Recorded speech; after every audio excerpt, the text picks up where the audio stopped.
समुद्र की देवी एक खतरनाक जादू का इस्तेमाल करती है और मरे हुए बारबोसा को फिर से जिंदा कर देती है। अब बारबोसा के पास वो सभी 9 पवित्र चीजें आ जाती हैं, जिनकी मदद से वो समुद्र की देवी को आजाद कर सकता था। जैसे ही वो चीजें मंत्र से जलती हैं, घना धुआं उठता है और सीधा देवी के अंदर चला जाता है। अगले ही पल देवी का शरीर तेजी से फूलने लगता है। उसे बांधने वाली मोटी रस्सियां भी टूटने लगती हैं। जहाज का मजबूत हिस्सा भी इस ताकत को सह नहीं पाता और धीरे धीरे टूटने लगता है। ये सब देखकर हर कोई डर से जम जाता है। अब समुद्र की देवी पूरी तरह आजाद हो चुकी थी। बारबोसा तुरंत उसके सामने घुटनों पर बैठ जाता है और उससे विनती करता है कि वो बेकेट और डेवी जोन्स को सजा दे। लेकिन देवी पहले ही सच्चाई जान चुकी होती है। उसे पता चल चुका था कि डेवी जोन्स और 9 समुद्री राजाओं ने मिलकर उसे कैद किया था। गुस्से में वो सभी समुद्री लुटेरों को डांटने लगती है और साफ कह देती है, मैं किसी का साथ नहीं दूंगी, मैं तटस्थ रहूंगी। अपना गुस्सा निकालने के बाद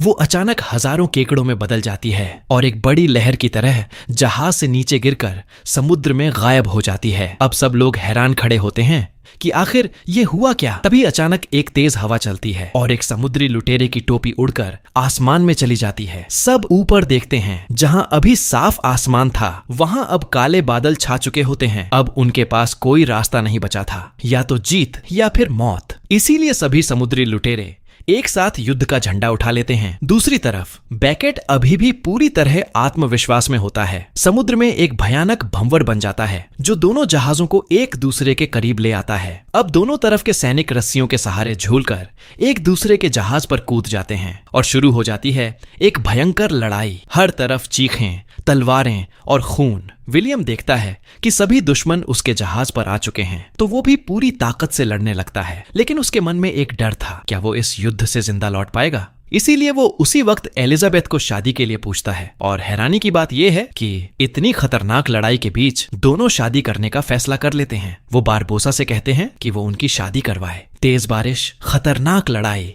और चारों तरफ मौत का माहौल, फिर भी दोनों एक दूसरे को गले लगाकर पति पत्नी बन जाते हैं। ये नजारा देखकर बाकी समुद्री लुटेरे भी हैरान रह जाते हैं। कुछ तो ईर्ष्या करने लगते हैं, यहाँ तक कि एक छोटा बंदर भी अपनी आंखें ढक लेता है। लेकिन ये शादी भी इस युद्ध को रोक नहीं पाती। लड़ाई पहले की तरह जारी रहती है। बारबोसा पूरी ताकत से लड़ रहा था, लेकिन जीत अभी भी किसी के हाथ नहीं लग रही थी। उधर जैक डचमैन जहाज के अंदर सही मौके का इंतजार कर रहा था। तभी डेवी जोन्स आसमान में भंवर देखता है और समझ जाता है कि उसकी प्रिय महिला अब आजाद हो चुकी है। ये जानकर वो गुस्से से पागल हो जाता है और तुरंत अपने जहाज को लेकर सीधे समुद्री लुटेरों पर हमला कर देता है। इसी बीच समुद्र की देवी भंवर के बीच एक युद्ध का मैदान बना देती है। बाकी जहाज इस खतरनाक ताकत से डरकर दूर रहते हैं, लेकिन ब्लैक पर्ल और फ्लाइंग डचमैन सीधे आमने सामने आ जाते हैं। अब भंवर इतना गहरा हो चुका था कि दोनों जहाज एक दूसरे के बिल्कुल पास आ जाते हैं। दोनों तरफ से तोपें तैयार हो जाती हैं और जैसे ही बारबोसा और डेवी जोन्स आदेश देते हैं, तोपों में आग लगा दी जाती है और शुरू होती है आखिरी और सबसे खतरनाक लड़ाई। अब फ्लाइंग डचमैन और ब्लैक पर्ल के बीच भयानक तोपों की लड़ाई चल रही थी। इसी बीच डेवी जोन्स को मौका मिल जाता है बेकेट के एक आदमी को खत्म करने का। वो अपनी लंबी दाढ़ी को सीधे उसके दिमाग के अंदर घुसा देता है और कुछ ही पल में वो आदमी जमीन पर गिर जाता है। इसके साथ ही डेवी जोन्स को मिल जाती है दिल वाले संदूक की चाबी। वो तुरंत कप्तान के कमरे की तरफ बढ़ता है ताकि अपना दिल वापस ले सके। लेकिन यहाँ गेम पलट जाता है। जैक पहले ही उसका दिल चुरा चुका होता है। जैसे ही जैक डेक पर आता है, उसका आमना सामना सीधे डेवी जोन्स से हो जाता है। डेवी जोन्स बिना कुछ बोले सीधे अपनी तलवार निकालता है और जैक को मारने के लिए दौड़ पड़ता है। जैक समझ जाता है कि वो अकेले इतने खतरनाक दुश्मन से नहीं लड़ सकता, इसलिए वो तुरंत जहाज के किनारे चढ़ जाता है और चाबी से पाल की रस्सी काट देता है। फिर एक छलांग लगाकर सीधे जहाज के ऊंचे पाल पर पहुंच जाता है। लेकिन उसे ये नहीं पता था कि डेवी जोन्स के पास टेलीपोर्ट करने की ताकत है। अगले ही पल वो भी वहीं पहुंच जाता है और दोनों के बीच ऊंचाई पर जबरदस्त तलवारबाजी शुरू हो जाती है। डेवी जोन्स को श्राप मिलने के बाद वो तलवार कम इस्तेमाल करता था, इसीलिए जैक उस पर भारी पड़ता है। एक सही मौके पर जैक उसकी दाढ़ी का वो हिस्सा काट देता है जिसमें चाबी बंधी थी। साथ ही उसकी तलवार भी नीचे गिरा देता है। लेकिन डेवी जोन्स का केकड़े जैसा हाथ बहुत मजबूत होता है। वो जैक की तलवार को ही तोड़ देता है। अब दोनों आमने आमने सामने लड़ने ही वाले थे कि अचानक भंवर का तेज पानी दोनों जहाजों को टकरा देता है। इस टक्कर से जैक नीचे गिर जाता है। डेवी जोन्स तुरंत उसे पकड़ लेता है क्योंकि वो चाबी को समुद्र में गिरने नहीं देना चाहता था, लेकिन फिर वो पूरी ताकत से जैक को दूर फेंक देता है। जैक हवा में उड़ते हुए एक रस्सी पकड़ लेता है और तभी उसे पता चलता है कि वो उसी दुश्मन से जुड़ा है जिसने उसकी बंदूक छीनी थी। जैक उस रस्सी के सहारे घूमकर डेवी जोन्स के पीछे पहुंच जाता है और एक गोली मारकर उसके हाथ से चाबी गिरा देता है। चाबी ऊपर से गिरते हुए एक केकड़े पर जाकर लगती है और वो वहीं खत्म हो जाता है। उधर विलियम ये सब देख रहा होता है। वो तुरंत रस्सी के सहारे डचमैन जहाज पर पहुंचता है और चाबी उठाकर जाने लगता है, लेकिन तभी उसका सामना अपने ही पिता से हो जाता है। उसका पिता अब पूरी तरह अपना होश खो चुका था। उसे अपने बेटे तक की पहचान नहीं थी। इसी बीच डेवी जोन्स फिर से अपनी तलवार उठा लेता है और रास्ते में आने वाले हर किसी को मारते हुए फिर से चाबी लेने की कोशिश करता है। जैक रस्सी के सहारे इधर उधर झूलता रहता है और सही मौके पर फिर उसके सामने आ जाता है, लेकिन जैसे ही वो तलवार निकालने जाता है उसे याद आता है कि उसकी तलवार तो टूट चुकी है। अब वो मजबूरी में एक बड़े हथियार के पीछे छुपकर डेवी जोन्स से बचने लगता है, लेकिन डेवी जोन्स चालाक था। वो उस चीज के अंदर ही घुस जाता है और सीधे जैक पर हमला कर देता है। अब बिना हथियार के जैक जमीन पर गिर जाता है। तभी एलिजाबेथ वहां पहुंचती है और डेवी जोन्स से लड़ने लगती है, लेकिन डेवी जोन्स बहुत ताकतवर था। वो कुछ ही सेकंड में एलिजाबेथ को भी बेहोश कर देता है। अब वो उसे मारने ही वाला था, तभी विलियम सही समय पर पहुंचता है और अपनी तलवार सीधे उसके सीने में घोंप देता है, लेकिन डेवी जोन्स पर इसका कोई असर नहीं होता। वो तलवार को मोड़ देता है और विलियम को भी जोर से गिरा देता है। अब वो गुस्से में विलियम और एलिजाबेथ को देखता है क्योंकि उसे उनकी सच्ची मोहब्बत से जलन होती है, और फिर वो अपनी तलवार विलियम के गले पर रख देता है। डेवी जोन्स अब विलियम और एलिजाबेथ को अलग करने वाला था, तभी पीछे से जैक चुपचाप आ जाता है। अब उसके सामने एक बड़ा मौका था। अगर वो इस टूटे हुए तलवार से दिल में वार कर दे तो वो अमर हो सकता है और विलियम एलिजाबेथ हमेशा साथ रह सकते हैं, लेकिन यहीं जैक फंस जाता है। एक तरफ उसकी खुद की जिंदगी और दूसरी तरफ अपने दोस्त की जान। वो फैसला नहीं कर पाता। इसी बीच विलियम की हालत बहुत खराब हो जाती है। वो मरने के करीब पहुंच जाता है। तभी उसका पिता, जो अब तक पागल जैसा हो गया था, अपने बेटे की आवाज सुनकर होश में आ जाता है। वो गुस्से में डेवी जोन्स पर टूट पड़ता है और उससे लड़ने लगता है, लेकिन वो डेवी जोन्स के सामने टिक नहीं पाता और जमीन पर दबा दिया जाता है। अब उसकी भी जान खतरे में थी। तभी अचानक डेवी जोन्स को सीने में दर्द होता है। वो पीछे मुड़कर देखता है और हैरान रह जाता है। जैक ने आखिरी समय पर विलियम के हाथ से उसके दिल को भेद दिया था। डेवी जोन्स आसमान की तरफ देखता है और कहता है, मेरी प्यारी, और फिर वो सीधे गहरे भंवर में गिर जाता है। इसी के साथ समुद्र का सबसे खतरनाक राजा खत्म हो जाता है। अब सब लोग विलियम के पास आते हैं क्योंकि एक नियम था, फ्लाइंग डचमैन को हमेशा एक कप्तान चाहिए जो मरे हुए लोगों की आत्माओं को पार लगाए। इसीलिए विलियम का दिल निकालकर उसे उस संदूक में रख दिया जाता है। अब वही नया कप्तान बन चुका था। इसी बीच दोनों जहाज भंवर में फंसकर डूबने वाले थे। बारबोसा तुरंत आदेश देता है और एक खास गोला चलाकर दोनों जहाजों को अलग कर देता है। इससे ब्लैक पर्ल बच जाती है। उधर जैक एक पाल से पैराशूट बनाता है और एलिजाबेथ के साथ जहाज से कूद जाता है। वहीं विलियम भंवर के साथ गायब हो जाता है। लेकिन कहानी यहीं खत्म नहीं होती। कुछ देर बाद समुद्र में फिर हलचल होती है। फ्लाइंग डचमैन एक राक्षस की तरह वापस निकलता है। अब वो पहले से भी ज्यादा ताकतवर दिख रहा था। उधर बेकेट को लगता है कि डेवी जोन्स अभी भी उसके साथ है, इसलिए वो अपने जहाज की 72 तोपें बाहर निकलवाता है ताकि सभी समुद्री लुटेरों को खत्म कर सके। लेकिन इस बार खेल बदल चुका था। फ्लाइंग डचमैन ब्लैक पर्ल पर हमला नहीं करता, बल्कि दोनों मिलकर बेकेट के जहाज को घेर लेते हैं। जब जहाज पास आता है तो बेकेट देखता है कि सारे श्राप खत्म हो चुके हैं और अब कप्तान है विलियम। अब बेकेट के पास बचने का कोई रास्ता नहीं था। जैक और विलियम आदेश देते हैं और पूरे समुद्र में तोपों की बारिश शुरू हो जाती है। कुछ ही समय में बेकेट का जहाज पूरी तरह तबाह हो जाता है। बेकेट ये सब देखता रहता है। उसके सारे सपने, उसकी सारी ताकत सब खत्म हो जाती है। वो शांत होकर धीरे धीरे सीढ़ियों से नीचे उतरता है और धमाकों के बीच समुद्र में हमेशा के लिए खत्म हो जाता है। बाकी जहाज ये देखकर डर जाते हैं और भाग जाते हैं। आखिरकार समुद्री लुटेरे अपनी आजादी जीत लेते हैं। विलियम अपना वादा निभाता है और अपने पिता को आजाद कर देता है, लेकिन उसका पिता खुद जहाज पर रहना चाहता है ताकि वो अपने बेटे के साथ रह सके। और इस तरह एक खतरनाक युद्ध खत्म होता है, लेकिन पीछे छोड़ जाता है प्यार, कुर्बानी और आजादी की कहानी। आखिरकार विलियम और एलिजाबेथ की शादी पूरी हो जाती है। शादी के आखिरी पल में विलियम अपने दिल वाला संदूक एलिजाबेथ को दे देता है ताकि वो उसे संभाल कर रखे। दोनों एक दूसरे से वादा करते हैं, हम कभी एक दूसरे को धोखा नहीं देंगे। इसके बाद विलियम फ्लाइंग डचमैन को लेकर एक हरी रोशनी में गायब हो जाता है। उधर बारबोसा फिर अपनी असली चाल चलता है। वो जैक का जहाज ब्लैक पर्ल चुरा लेता है और निकल पड़ता है युवावस्था देने वाले जादुई झरने की खोज में। लेकिन इस बार जैक भी चालाक निकला। वो पहले ही बारबोसा का खजाने का नक्शा चुरा चुका था। जैसे ही वो नक्शा घूमता है, एक नई और खतरनाक यात्रा शुरू हो जाती है।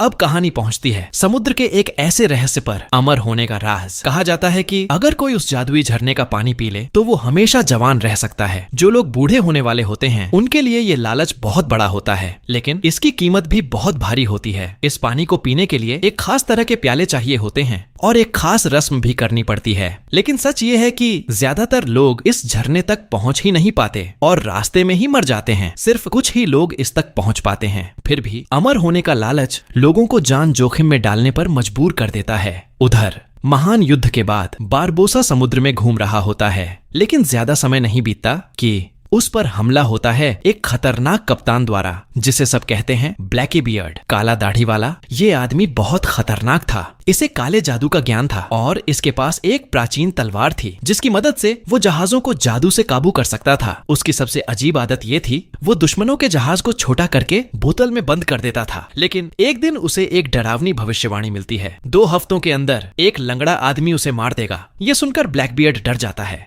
और तुरंत फैसला करता है उसे अमर होना ही होगा और इसके लिए उसे वही जादुई झरना ढूंढना होगा। लेकिन समस्या ये थी कि उस झरने का रास्ता सिर्फ जैक को पता था, क्योंकि नक्शा उसी के पास था। इसलिए ब्लैकबियर्ड अपनी बेटी को भेजता है, एंजेलिका। और सबसे बड़ा ट्विस्ट, एंजेलिका जैक की पुरानी प्रेमिका थी। जैक उसे देखकर सतर्क नहीं होता, लेकिन एंजेलिका उसे धोखा दे देती है और एक बेहोशी की सुई लगाकर उसे बेहोश कर देती है। जब जैक होश में आता है, वो खुद को ब्लैक बियर्ड के जहाज पर पाता है। उधर दूसरी तरफ स्पेन का राजा भी इस झरने के बारे में जान जाता है, लेकिन वो इसे एक बुरी और शैतानी चीज मानता है। इसलिए वो फैसला करता है इसे हमेशा के लिए नष्ट कर दिया जाए और इसके लिए वो अपनी सेना भेज देता है। अब इंग्लैंड का राजा भी ये खबर सुन लेता है और वो बिल्कुल नहीं चाहता कि स्पेन उससे पहले इस झरने तक पहुंचे। इसलिए वो बारबोसा को आदेश देता है कि तुरंत समुद्र में निकलो। लेकिन बारबोसा का असली मकसद कुछ और ही था। वो झरना नहीं, ब्लैकबियर्ड से बदला लेना चाहता था, क्योंकि उसी ने उसकी टांग काटी थी। अब कहानी और खतरनाक हो जाती है। जैक 1 हफ्ते तक जहाज पर रहता है, लेकिन उसे ब्लैकबियर्ड कहीं दिखाई नहीं देता। तब वो सोचता है कप्तान जहाज पर है ही नहीं,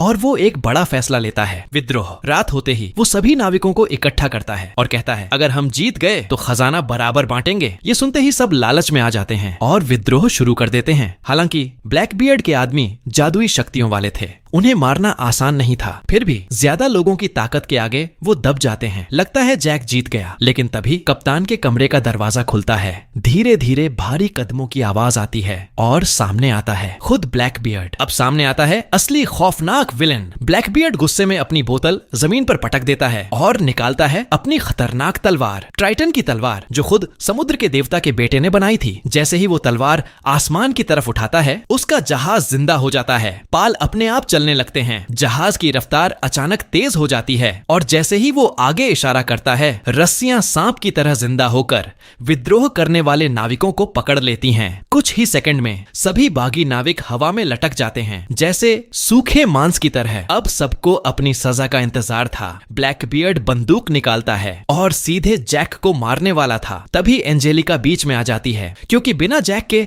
वो जादुई झरना कभी नहीं मिल सकता। लेकिन डर बनाए रखना भी जरूरी था। इसीलिए ब्लैकबियर्ड एक बेगुनाह रसोइये को पकड़ता है और सबके सामने आग उगलकर उसे जिंदा जला देता है। इतना ही नहीं, वो उसे पूरी तरह राख बना देता है ताकि कोई दोबारा विद्रोह करने की सोच भी न सके। इसके बाद ब्लैकबियर्ड जैक को अपने कमरे में ले जाता है और उससे झरने का रास्ता पूछता है। लेकिन जैक भी कम चालाक नहीं था। वो बातों में उलझाते हुए छुपकर उसे मारने की कोशिश करता है, लेकिन ब्लैकबियर्ड पहले से सब समझ चुका था। वो हंसता है और एक डरावनी चीज निकालता है, जैक के बालों से बना हुआ गुड़िया। फिर वो उस गुड़िया में सुई चुभाता है और जैक को असली दर्द महसूस होता है। जैसे ही वो गुड़िया को काटता है, जैक के शरीर पर वही घाव बन जाते हैं। अब साफ हो जाता है, ब्लैक बियर्ड सिर्फ खतरनाक नहीं बल्कि काले जादू का मास्टर है। वो जैक को मजबूर करता है कि वो उसे रास्ता दिखाए और उसे तड़पा तड़पा कर कंट्रोल करता है। अब कहानी पहुंचती है एक डरावनी जगह पर, एक ऐसा द्वीप जहां चारों तरफ सिर्फ खूंखार जलपरियां हैं। लेकिन ट्विस्ट ये है, अमर बनने के लिए जलपरी के आंसू की जरूरत होती है। इसलिए ब्लैकबियर्ड एक प्लान बनाता है। वो अपने लोगों से लाइट जलवाता है और कुछ नाविकों को चारा बनाता है। फिर सब मिलकर एक गाना गाते हैं ताकि जलपरियां आकर्षित हों, और होता भी वही है। धीरे धीरे खूबसूरत जलपरियां पानी से बाहर आने लगती हैं। उनका चेहरा एकदम परी जैसा, लेकिन दिल एक खतरनाक जानवर जैसा। पुराने नाविक समझ जाते हैं खतरा और तुरंत हथियार निकाल लेते हैं। लेकिन एक नौजवान नाविक उनकी खूबसूरती में फंस जाता है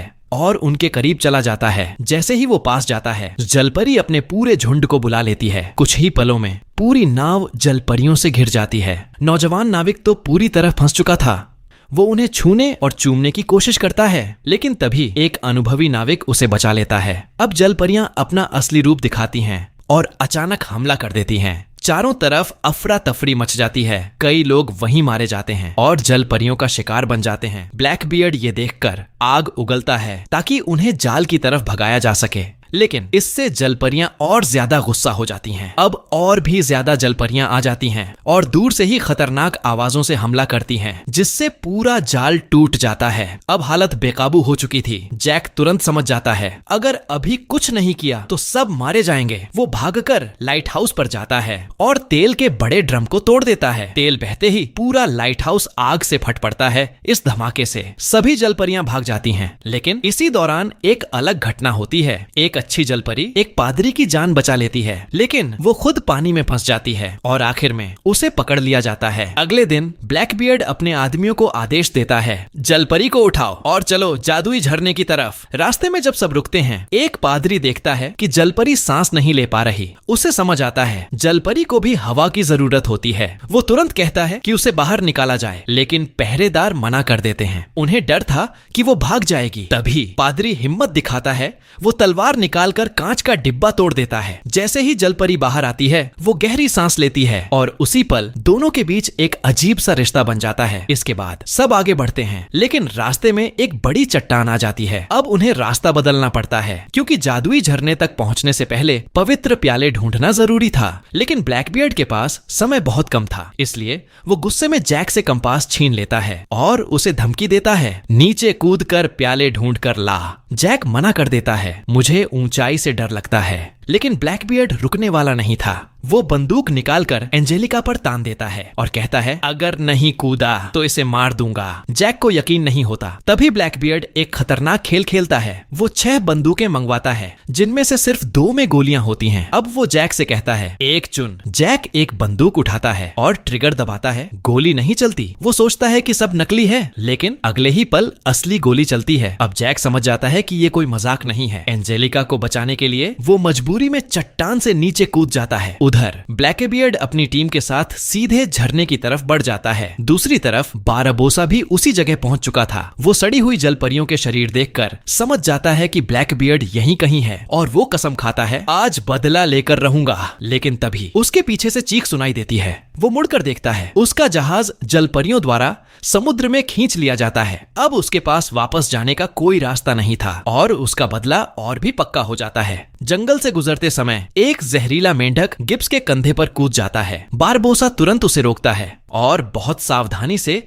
उसे एक बोतल में बंद कर लेता है, ताकि बाद में उससे ब्लैकबियर्ड को मारा जा सके। रात के समय जैक नदी के किनारे एक जहाज ढूंढ लेता है, जिसमें छुपे थे वो पवित्र प्याले। जब वो अंदर जाता है, उसे चारों तरफ खजाना ही खजाना दिखता है और वहीं उस खजाने का मालिक भी पड़ा होता है, जो कई साल पहले मर चुका था। जैक जैसे ही प्याले ढूंढने लगता है, अचानक बारबोसा भी वहां आ जाता है। अब दोनों आमने सामने, तलवारें निकल जाती हैं, लेकिन जहाज खतरनाक तरीके से अटका हुआ था। जरा सी गलती और दोनों खाई में गिर सकते थे। इसी दौरान प्यालों वाला बॉक्स बाहर निकल आता है। अब दोनों समझते हैं कि लड़ने से अच्छा है मिलकर काम करें। दोनों मिलकर बॉक्स खोलते हैं, लेकिन प्याले वहां से गायब थे। उन्हें पता चलता है स्पेन के लोग उन्हें पहले ही ले जा चुके हैं, लेकिन नक्शा अभी भी वहीं था। जैक जैसे ही नक्शा उठाने जाता है, अचानक मरा हुआ आदमी हिलने लगता है। बारबोसा तुरंत इशारा करता है, नक्शा वापस रख दो। जैक ऐसा ही करता है और वो लाश फिर शांत हो जाती है। बारबोसा नक्शा देखकर समझ जाता है स्पेन वाले कहाँ हैं। दोनों चुपके से उनके कैंप में घुस जाते हैं और देखते हैं प्याले सच में उनके पास हैं। अब बारबोसा भागने की योजना बनाता है, लेकिन जैक सीधे चोरी करने का फैसला करता है। जैसे ही पहरेदार ध्यान हटाता है, जैक एक प्याला चुरा लेता है और फिर दूसरा भी।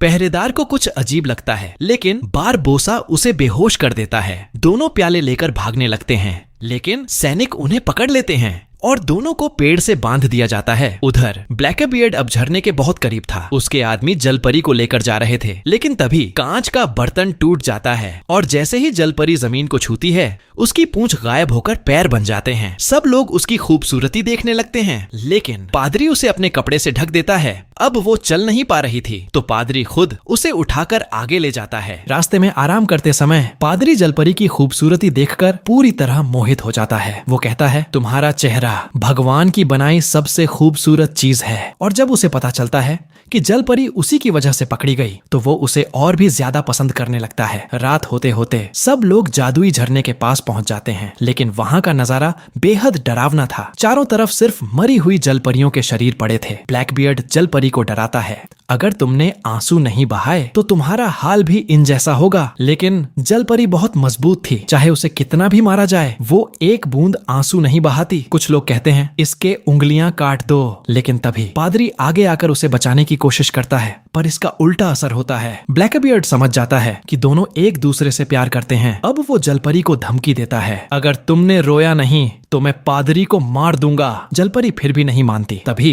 ब्लैकबीयर्ड अपने आदमी से पादरी को मारने को कह देता है, लेकिन पादरी सच में नहीं मारा जाता, उसे सिर्फ बेहोश किया जाता है। जलपरी दुखी जरूर होती है, लेकिन फिर भी रोती नहीं। उसके चेहरे पर अब सिर्फ नफरत थी। कुछ घंटों बाद पादरी होश में आता है और तुरंत भागकर जलपरी के पास जाता है और उसकी रस्सियां खोल देता है। ये देखकर जलपरी खुशी से रो पड़ती है, लेकिन तभी ब्लैकबीयर्ड के आदमी अचानक आ जाते हैं और जलपरी को पकड़ लेते हैं और उसके आंसू हासिल कर लेते हैं। अब जलपरी को लगता है पादरी ने उसे धोखा दिया, लेकिन फिर उसे समझ आता है ये सब ब्लैकबीयर्ड की चाल थी। ब्लैकबीयर्ड को डर था कि जलपरी बदला ले सकती है, इसलिए वो उसे बांधकर छोड़ देता है। दूसरी तरफ जैक और बारबोसा अभी भी पेड़ से बंधे हुए थे। जैक सोचता है कि बारबोसा की लकड़ी वाली टांग में चाकू छुपा होगा, लेकिन जब वो देखता है उसमें तो शराब भरी हुई थी। दोनों हंसते हैं और पहली बार खुलकर बात करते हैं। 30 साल की दुश्मनी के बाद अब दोनों साथ काम करने का फैसला करते हैं। जैक धीरे धीरे रस्सी के सहारे ऊपर चढ़ता है और पेड़ के ऊपर पहुंच जाता है। फिर वो एक चाल चलता है, वो नारियल बांधकर फेंकता है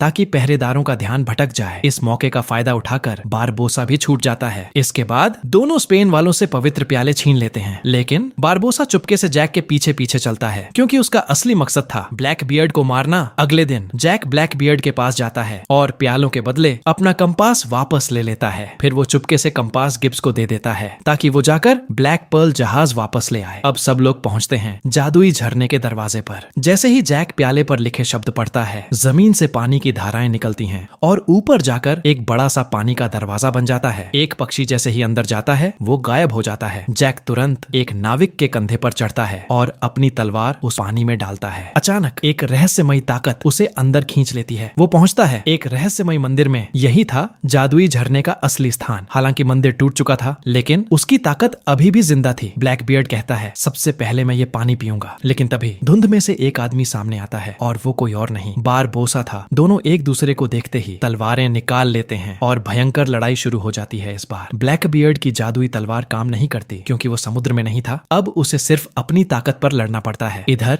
पादरी मौका देखकर भागता है और जलपरी को आजाद कर देता है। अब जलपरी सच में उससे प्यार करने लगती है। वो उसे एक जादुई किस देती है, जिससे पादरी पानी के अंदर सांस ले सकता है और दोनों हमेशा के लिए साथ चले जाते हैं। उधर मंदिर में लड़ाई और भी खतरनाक हो जाती है और अब ब्लैकबीयर्ड चालाकी करने वाला था। लड़ाई अब अपने चरम पर पहुंच चुकी थी। ब्लैकबीयर्ड चालाकी से बारबोसा पर जोरदार हमला करता है और कुछ ही देर में बारबोसा कमजोर पड़ने लगता है। ब्लैकबीयर्ड को लगता है कि अब जीत बस उसके हाथ में है, लेकिन तभी स्पेन की सेना वहां आ जाती है और सबको चारों तरफ से घेर लेती है। स्पेन वालों का मानना था कि ये जादुई झरना भगवान के खिलाफ है, इसलिए बिना कुछ सोचे वो पवित्र प्याले छीनकर पानी में फेंक देते हैं और फिर पूरे झरने को नष्ट करने का आदेश दे देते हैं। ब्लैकबीयर्ड उनसे बात करने जाता है, लेकिन तभी बारबोसा पीछे से हमला कर देता है। उसकी तलवार पर बेहद खतरनाक जहर लगा हुआ था। अब ब्लैकबियर्ड का बचना नामुमकिन था। आज के जमाने का सबसे बड़ा डॉक्टर भी आता तो भी उसे नहीं बचा पाता। इसी बीच एंजेलिका अपने पिता को बचाने दौड़ती है, लेकिन वो भी उसी जहरीली तलवार से घायल हो जाती है। अब हालात और भी खराब हो जाते हैं। बारबोसा तुरंत ब्लैकबियर्ड की जादुई तलवार उठा लेता है और ऐलान करता है, अब मैं इस जहाज का नया कप्तान हूँ। बाकी नाविक भी समझ जाते हैं कि ब्लैकबियर्ड अब खत्म हो चुका है, तो वो भी बारबोसा के साथ मिल जाते हैं। उधर स्पेन वाले झरना तोड़कर वहां से चले जाते हैं। अब मंदिर में सिर्फ जैक, ब्लैकबियर्ड और एंजेलिका बचे थे। जैक तुरंत पानी से पवित्र प्याले निकालता है और झरने के सूखने से पहले 2 प्याले भर लेता है, लेकिन सिर्फ एक ही इंसान बच सकता था। जैक एक प्याले में जलपरी के आंसू मिलाता है और दूसरा वैसा ही छोड़ देता है। तभी ब्लैकबियर्ड अचानक प्याला उठाता है और बिना सोचे पानी पी जाता है। उसे अपनी बेटी की भी परवाह नहीं थी, लेकिन जैक पहले से सब समझ चुका था। उसने चालाकी से ब्लैकबियर्ड को गलत प्याला पकड़ा दिया जिसमें जलपरी के आंसू नहीं थे। जैसे ही ब्लैकबियर्ड पानी पीता है, उसका शरीर धीरे धीरे खत्म होने लगता है। पानी की ताकत उसकी जिंदगी खींच लेती है और दूसरी तरफ एंजेलिका के घाव भरने लगते हैं। कुछ ही पलों में ब्लैकबियर्ड पूरी तरह खत्म हो जाता है। इसके बाद बारबोसा आधिकारिक तौर पर क्वीन एंड रिवेंज जहाज का कप्तान बन जाता है और जादुई तलवार के साथ वो अपनी नई कहानी शुरू करता है। लेकिन असली जीत जैक की होती है, क्योंकि गिब्स पहले ही कंपास की मदद से ब्लैकबियर्ड का सारा खजाना चुरा चुका था और उस खजाने में ब्लैक पर्ल जहाज भी शामिल था। अब जैक बन चुका था पूरे कैरिबियन का सबसे अमीर समुद्री डाकू।